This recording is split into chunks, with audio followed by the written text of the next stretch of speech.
today's lab, we are going to explore different methods for assigning permissions to IAM users. So, the main objective of this lab is to learn different ways of assigning permissions to IAM users using IAM policies.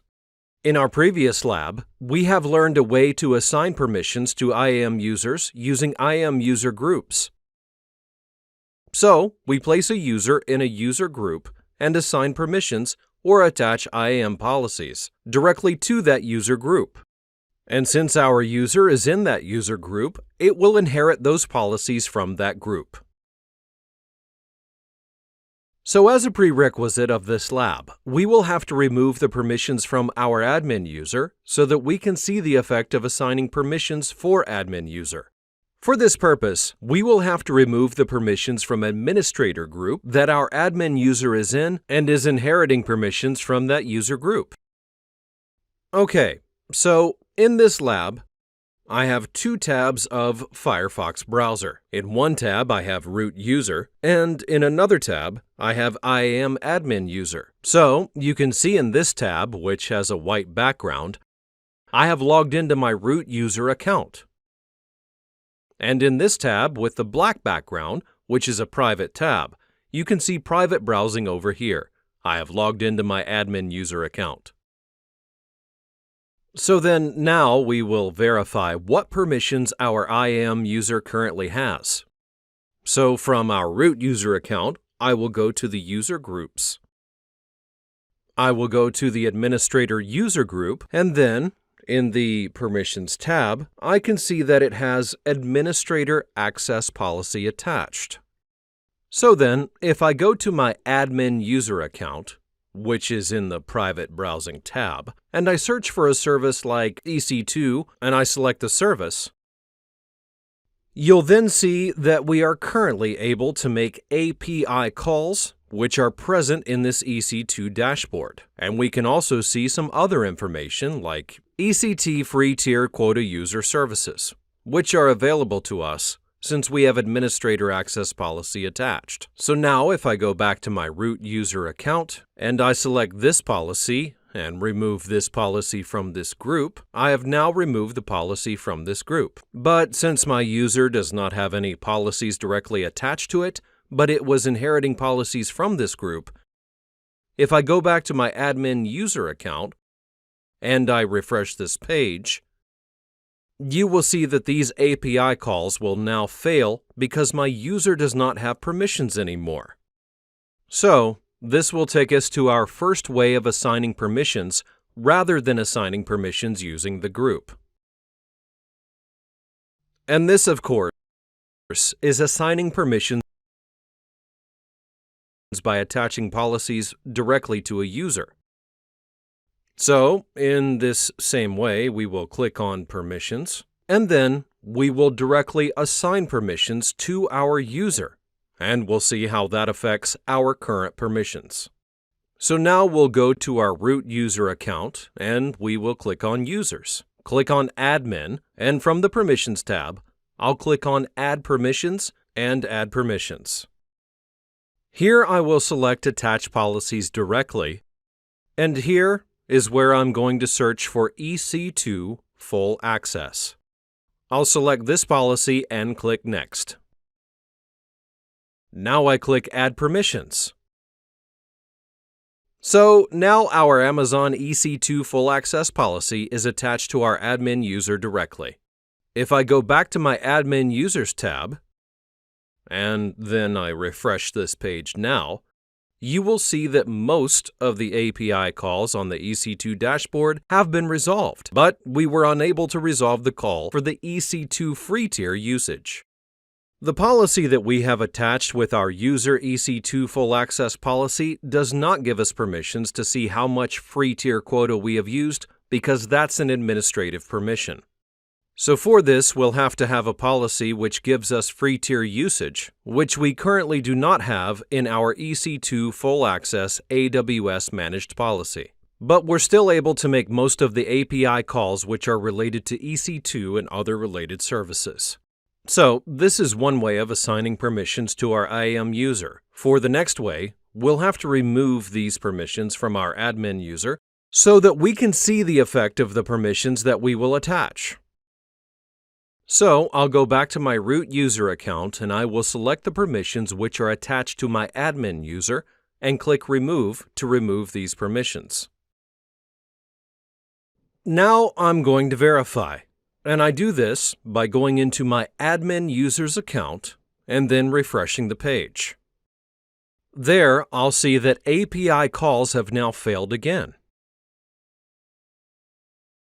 So now we'll move forward to our second way, which is assigning permissions using inline policy. So then, what is inline policy? Inline policy is something that directly attached to the user which has created it, and it is called inline policy because we create the policy while attaching the policy to the user. So we'll go to IAM User Admin using our root account. I'll go to my root account, and I'm already at IAM Users Admin. I click on Add Permissions and click Create Inline Policy. Here I will select EC2, and from Actions Allowed, since our effect is Allow, I will select all EC2 actions, and from Resources, I will select all resources. So we're basically allowing everything on EC2. If we go to our JSON policy editor, we'll see that in Actions, we have EC2 asterisk, and we know that asterisk wildcard allows everything. Since our resource is also asterisk, we are allowing every EC2 action on every resource. So now we will click Next to create this policy, and then we will name this policy something like EC2 Full Access Inline Policy. Even though it's saying that we have full access over EC2 services, we will shortly see that it is not equivalent to the AWS EC2 Full Access Managed service that we used previously. So let's click on Create Policy. Our EC2 Full Access Inline Policy is attached to our admin user. To verify this policy is working, we'll go to our Admin Users tab. And here, I will refresh the page again. Now you'll notice one interesting thing.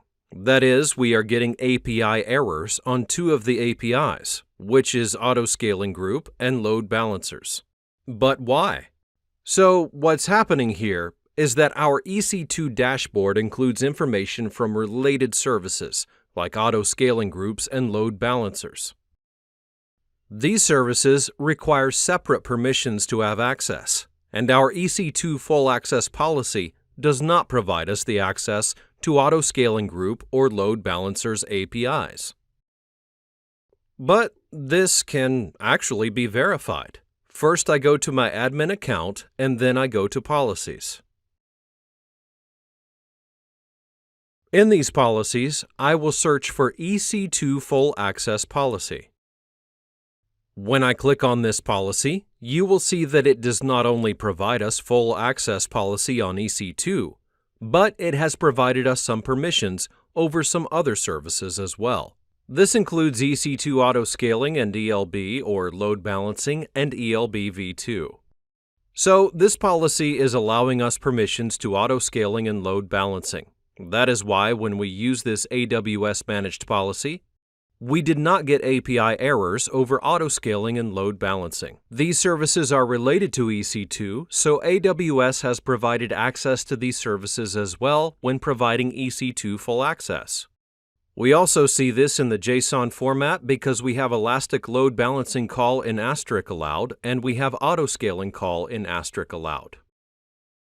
That's why when we use this policy, our APIs did not fail for the Autoscaling and Load Balancing. One more thing to note over here in the policies is that in all the policy types, if I select Customer Manage Policies, I do not see my inline policy over here. And so inline policies are special kind of policies which are directly attached to the user, and we cannot directly reuse them, and we have to convert those customer managed policies before getting them over here, or we'll have to copy permissions from a user to use those permissions. So, now we have learned two ways of attaching policies to our IAM users. One was attaching directly, and one was using inline policies. To learn how to copy permissions from other users, we will first have to remove our current permissions from our admin user. So, I will go to my root account and I will go to my admin user. I will select this policy and remove it. Now, our admin user does not have any permissions. We can also verify this by going into the admin user account and refreshing it.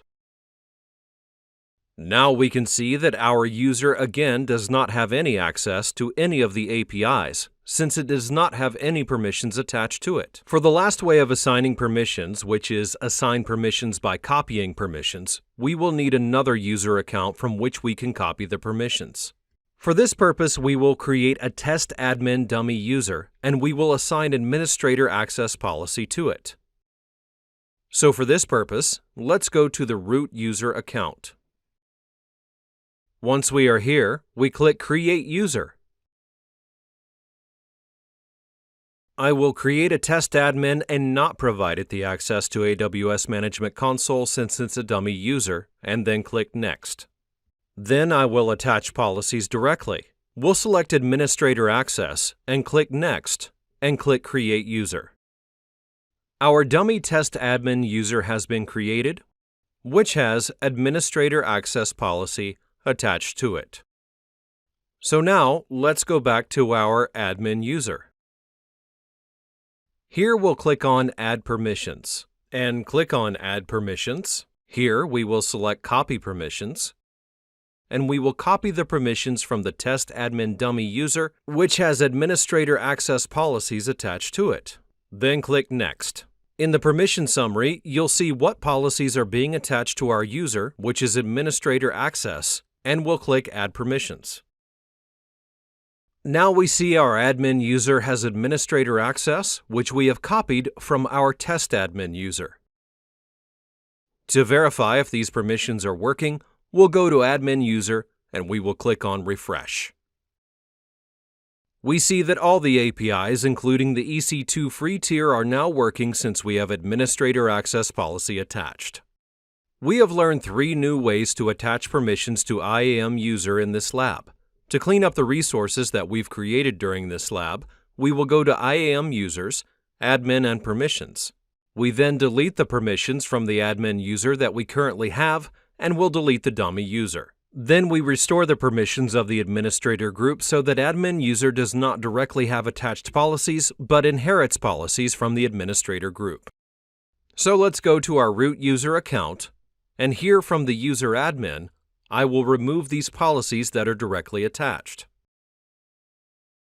And then from the users, I will delete the test admin user.